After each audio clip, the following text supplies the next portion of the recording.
minister that your kids need to be like perfect or something. So, but that was something that I was dealing with internally that I've never voiced. Okay. Okay. So you said you never thought you had him on the hook, but so you've come to realize that maybe you did?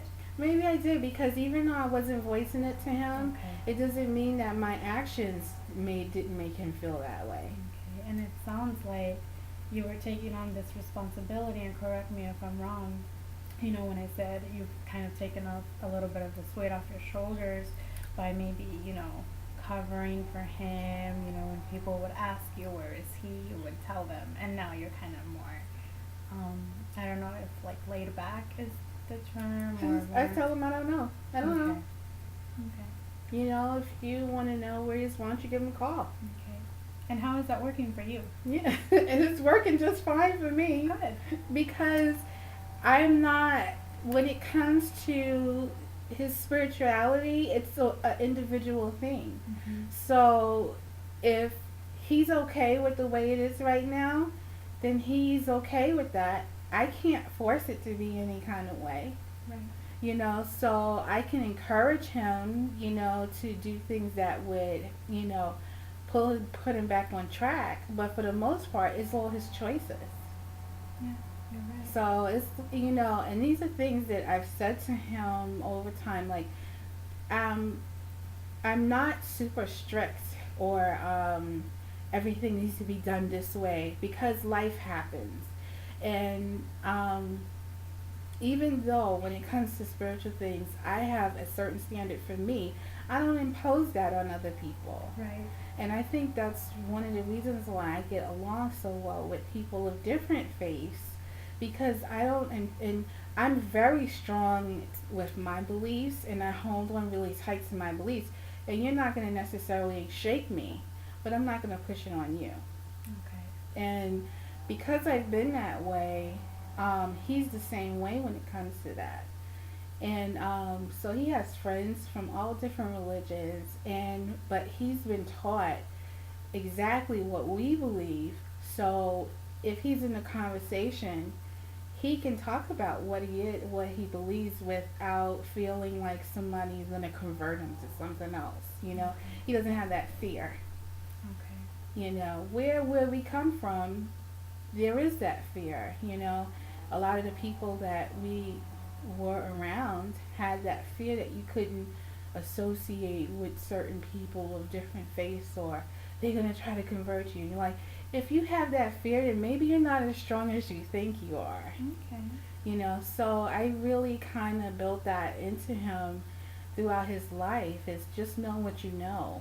And you don't have to worry about somebody shaking you when you know what you know. Mhm. And everybody's entitled to feel how they feel. So, um, because of that, I feel okay. Like I feel like I've done my job as training him in the way he should go. I feel like I've done my job. But that doesn't mean that he's not going to wander off, try other things or see other things, or just trying to find out who he is to try to get out of my shadow, and that's fine. I just like I told him, just don't screw up your life because some mistakes you can't take back. Okay. So, what I'm hearing you say is that taking off this kind of responsibility for speaking for him or explaining his whereabouts or what he's doing to whomever may ask you has kind of made you come to realize a strength that he has, which is his strong beliefs. Mhm. And it sounds like you're very, um, I don't know, faithful in what he believes, and you know that he has strong morals and values. So deep down, you trust him, and you're empowering him to make his own decisions. And this is something that's different because I haven't heard you assert those strengths in Isaiah. So I'm wondering if over the last 5 times that we've met, if is this something that has increased over time? You know what is? I think I had to remind myself of that. Okay. Because I was just focusing on he doesn't call to see if I'm okay. He doesn't do this or he doesn't do that. And that's what I was focusing on. And but when I look at what I've done already, he's a good kid. He's a good kid, and he has his own mind, his own opinions. It hurts because I feel like he's leaving me out. Mhm. But then maybe this is a necessary path that he needs to go on. I don't know. But I think over this period of time, it just made me to start to look at the whole picture instead of focusing on um, he doesn't call. Well, and we had talked about earlier a few sessions back about this feeling left out and what you can do to enact on that. So, do you think that you'll be able to continue this even after this Yeah, to, I can. okay, to take care of yourself and Mhm. focus on yourself and continue to strengthen that relationship between you and Isaiah? Yeah, I can. Some things I still don't understand what he's doing, but I'm not going to understand everything what he's doing, but I can. I think I was so hurt that I didn't know what to do, and then I felt like I was gonna lash out by, well, whatever. When he needs something, he better not come to me. But I'm his mother. Of course, I'm gonna help him and not let him, live on the street or whatever. But um, you know, it's important to me that he it's important to me that he doesn't make mistakes that it's going to take him 10, 15 years to recover from. And I'm sure that that's a fear or a concern that most, if not all, parents would have. I Yeah. don't know, I don't have children, but that's a legitimate Mhm. concern, and I think that there's no problem in voicing those concerns. But I think that you've done a good job in taking those first steps and reaching out to him with what you've been doing, and Mhm. focusing on some of his strengths, which have allowed you to, enjoy your relationship with him more a little bit more. So Mhm. that's really positive. Yeah. It just like I said, it just reminds me.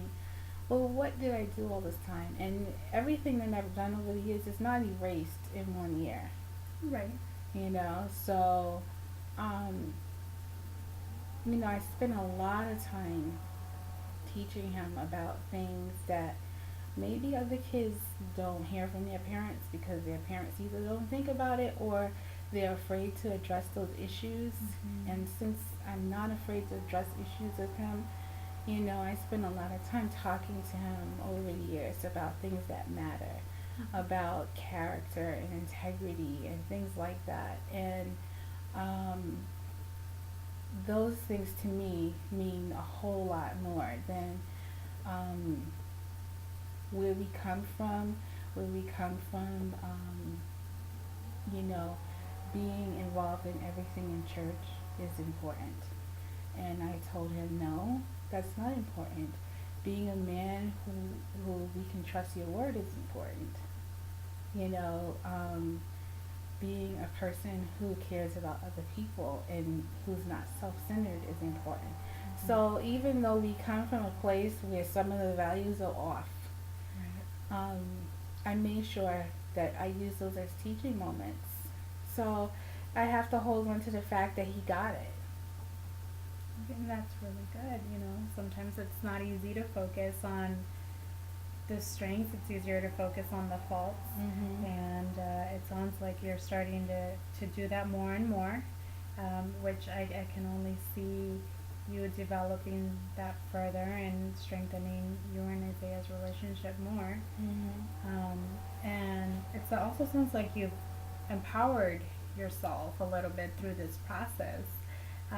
And that's, where I want to bring you back to last week's topic. I know that it was really important for you to start talking about your assessment of your quality of life. Mhm. Um, and have you given some more thought to that? And do you think that after this session you'll be able to work on taking care of yourself more and more to make sure that you're more content?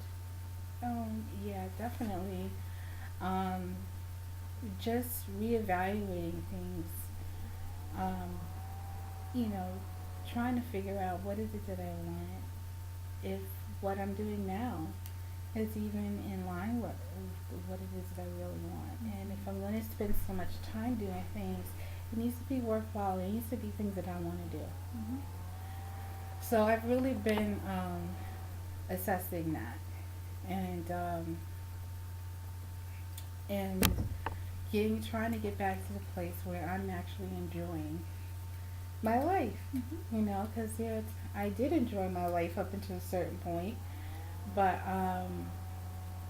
just trying to get back on track. And during this whole process, I was going through a divorce, which was just finalized.